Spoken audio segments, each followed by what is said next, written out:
Un port, à 200 km de Djibouti à vol d'oiseau. Le port de Berbera au Somaliland. Berbera est relié à l'Éthiopie par cette vieille route. Mais malheureusement, ce ruban de bitume fatigué est incapable de supporter des camions de 40 tonnes chargés de ciment. D'allure plutôt tranquille, le Somaliland voudrait bien aider au désenclavement de l'Éthiopie et en profiter pour développer son économie. Ce petit pays autoproclamé a fait sécession de la Somalie en 1991, mais personne ne l'a reconnu depuis. Avec son système bancaire embryonnaire et sa monnaie très dévaluée qui se négocie au poids, les affaires sont difficiles.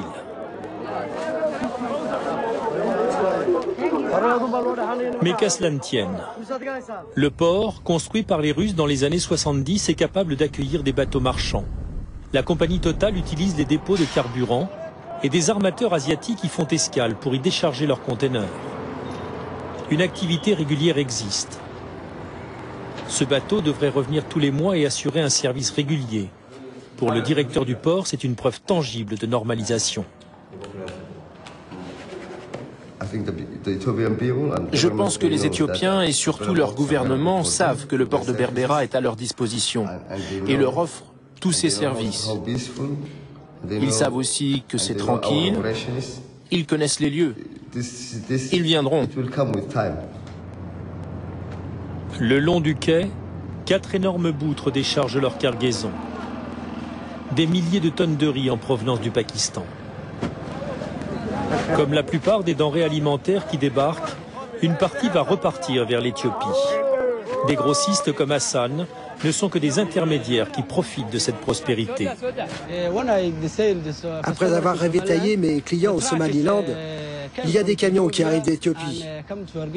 Ils viennent par Hargeisa, Toko-Tchale. La frontière est facile à franchir. Ils chargent et ils repartent aussitôt vers l'Éthiopie. Les engins de manutention sont encore rares, mais des centaines de conteneurs transitent chaque semaine par ces quais. On parle même d'une reprise des exportations de bétail. Le directeur du port voudrait bien rassurer tous ces capitaines qui hésitent à venir. Vous savez, actuellement, comme les gens entendent tellement parler des pirates en Somalie, on croit qu'on va se jeter dans la gueule du loup en venant ici. Mais j'ai parlé avec le directeur général de la compagnie et il m'a dit « Il n'y a rien à craindre, capitaine. C'est tout à fait sûr. » Les marchandises destinées à l'Éthiopie transitaient par ici il n'y a pas si longtemps, jusqu'à ce que le flux s'arrête à cause de l'intervention éthiopienne à Mogadiscio en Somalie. Souvenez-vous, c'était en 2006 et 2007. Donc vous êtes prêts?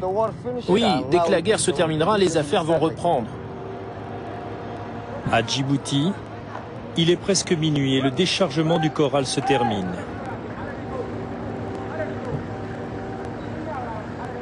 Sur le quai, Alam, l'un des très nombreux chauffeurs éthiopiens, attend de reprendre la route en direction d'Addis Abeba. 10 ans déjà qu'il enchaîne les allers-retours, quelle que soit la fatigue et les tracasseries. C'est loin d'être comme on voudrait. On aimerait bien que ça s'améliore, que ce soit mieux organisé. Ils nous imposent beaucoup de bureaucratie, ce n'est pas la bonne façon de faire. Moi, ce que je voudrais, c'est que ce soit plus efficace. Toute cette paperasse, c'est épuisant. Sur les aires de repos géantes où les chauffeurs se regroupent, c'est enfin la distribution des documents de douane. Les agents maritimes viennent de passer la nuit à régler les formalités pour qu'au petit matin, des centaines de camions reprennent la route. Si tout va bien, Alam sera de retour chez lui dans 48 heures.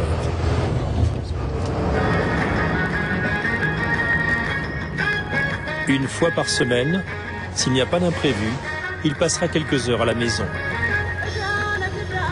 Sur le corridor de Djibouti, comme on l'appelle officiellement cette route, une nouvelle journée commence.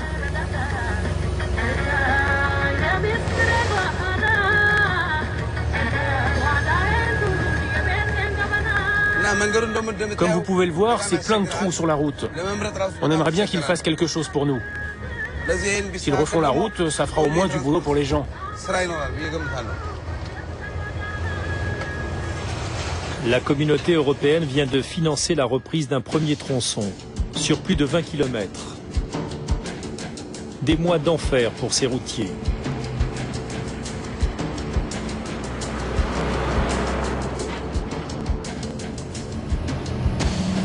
« 600 camions dans un sens, 600 dans l'autre. Pour moitié, des camions citernes qui livrent du carburant.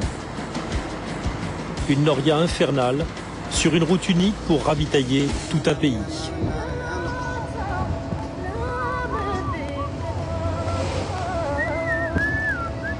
Cette fois, tout a l'air de bien se passer.